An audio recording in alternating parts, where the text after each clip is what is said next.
Hi, I'm Rasheed Ogunlaru, coach, speaker and author, and I'm delighted to be here with a fellow author and speaker, Richard Watson, Right. author of several books, including your latest, Digital versus Human. Kind of apt timing, you're a futurist. Tell me about what is a futurist?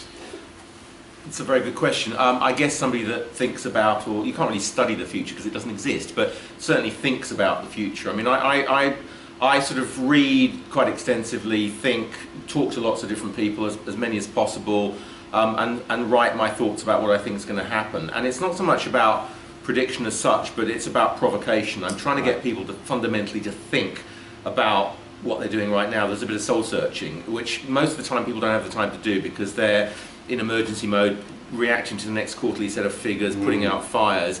And I'm just trying to get them to sort of step back a bit and look at where they are and where they might be going. And I guess the work that you do, I was just thinking, knowing that I was going to interview you here today, I was just reflecting on the year just previously, I don't know when people will be watching this, but the 2016 was a momentous year where very few people could have predicted that future, what's going to happen there in terms of the UK, Brexit, changes in Europe, and changes in the American election and the election of Donald Trump and so on.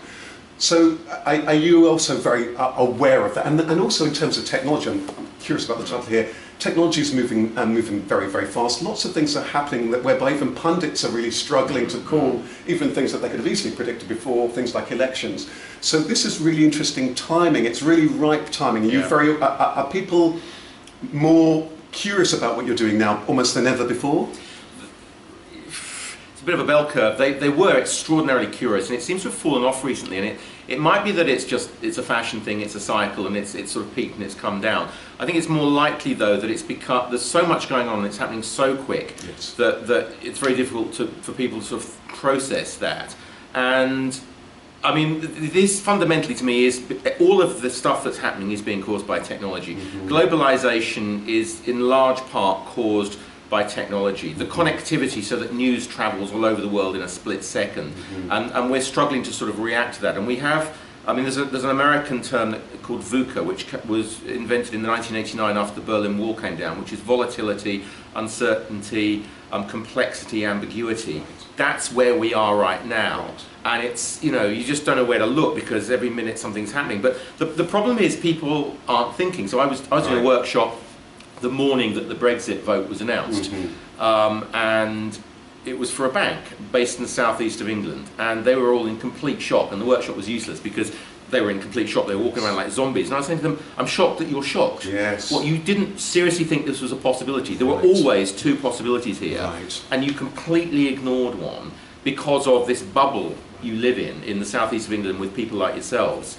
And I suppose my job is to just sort of burst that bubble and say, look, there are other possibilities out there, things that could happen. I think what you're saying is really, really powerful, that thing about thinking about what are all those different possibilities. And I guess we live in a world whereby it's so focused, I should be this and this is where I'm going to, that we only focus on where it is that we want to head up, understandably to a large degree, but that negates all sorts of other things that are possible, that may well happen to us. The other thing I find surprising is people kind of view the future as this sort of unknowable, uncontrollable force. There's this thing that's coming at us increasingly quickly that is about to flatten us unless we get out of the way or adapt. And everyone talks about agility and pivoting is an American term. And yeah, there are certain things where that happens, but a lot of the future is determined by what we do today and tomorrow. We are in control of it. There are certain elements that are predetermined. And I think one of the reasons everyone's so sort of scatty and anxious and nervous at the moment is they can't see the future. Right.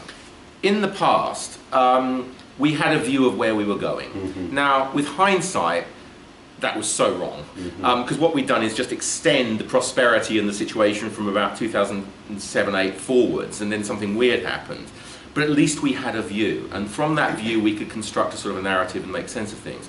There is now no view. Right. Is that because, with that, Richard, is that because there's no view because this thing that you mentioned, that we're a bit perhaps lazy, or we're not taking that time in business and organisations or wherever to really to consider the kind of world we want to inhabit? Is it because of that, or is it? Yeah, I mean, politics and business is all short term. It's cycles of everything from 12 weeks to 4 years at best, 4 or 5 years at best. It's all very reactive. And if you think there are some companies out there that have views of the future and they're building it, and good on them for doing that, whether they're right or wrong, whether you like it or you don't. They've got a view. Within politics, the only views really are looking backwards, as far as I can work out. I couldn't agree with you more. I mean, one of the things that strikes me, I think, well, why isn't it that you don't hear politicians talking about, okay, well, what kind of society do we need to be in 20 years' time? What's going on? What the demographics? What's that going to mean? What kind of infrastructure? What kind of services? Where is technology going to? So that, and I can begin to understand why. Therefore, if we are not consciously thinking about technology, maybe this is where both of our interests link, then you could end up in all sorts of places that might not be. It's a bit like putting on something automatically, not looking where it's going, and expecting to end up in the right place. I mean, are those some of the things that you? Well, there's that analogy. If you're in a car, the faster you're going, the further ahead you need to look in order to avoid having accidents and smashing into something. And we've got some very, very big problems like climate or resources, whatever, that need some very big thinking and very long-term thinking, and with some exceptions, we're just not doing that. And it's also, it's quite sort of negative at the moment, and I think we need somebody or something to emerge with a much more sort of positive view. I mean, if you think about Brexit, both campaigns more or less were hugely negative. It was all about money, and it was all about the cost of remaining or the cost of leaving. You know, where was the vision of what Europe could be, or where is the vision of what Britain could be if we left?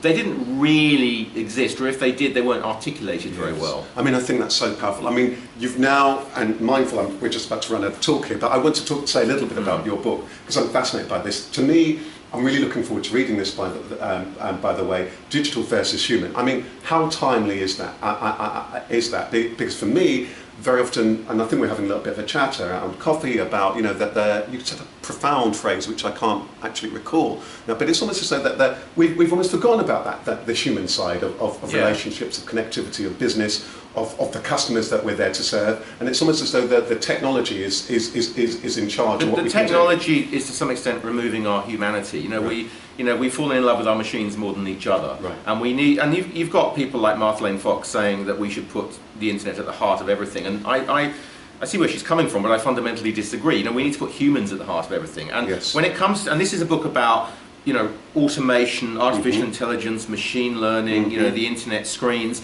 and my fundamental argument is really asking a question, which is, you know, what is this stuff actually for? At a very deep level, what are we trying to achieve with this stuff?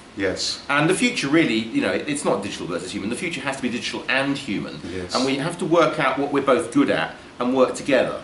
I think what you're saying is absolutely magical. I mean, one of the things that, as a coach, and I coach lots of entrepreneurs, I'm thinking, well, what is it that we actually need as a species? Let's not just look from what necessarily you want or whatever, but what actually do we need, and what's the kind of consciousness that you need to have as a leader in order to be able to move forward. So I'm so excited about this book. If there's one thing that could you just say, who should really be reading this book? Who should really be reading the book? Well, who should really be reading this book? I'll tell you who it will resonate most with is somebody 40 plus with kids, particularly sort of youngish kids, not sort of 5, but more sort of in their early teens, that don't put their phone down, kind of thing. But I think do you also want business owners? It's a little bit. It's not anti-business as such, but I mean, there was a thing I was reading in the papers recently saying there was a Korn Ferry study about bosses believing that in the future employees would be largely redundant, that technology would be delivering the value, and you kind of think, well, hang on a minute, run me through that again. How's this going to work? But one of the really good things, I think we're into a period now that's going to get really bumpy, but there's light at the end of the tunnel, which is as artificial intelligence gets better and better and better, and to some extent robots and autonomous systems, it's going to shine a very strong light on what humans are and what we do best. And we're not having that discussion at the moment. I mean, AI is capable of virtually anything, but that will make us ask, so what are we for then? If the machines are going to do all this stuff, what are we for? What should we do? Is there anything that we're good at that machines are hopeless at. And the good news is, yeah, there are a couple of things. Well, actually. One is around creativity. Yes, yes. Machines cannot invent. Yes. I mean, they're very clever, but they can't invent fundamentally at a sort of significant level. And the other is around human empathy and interaction.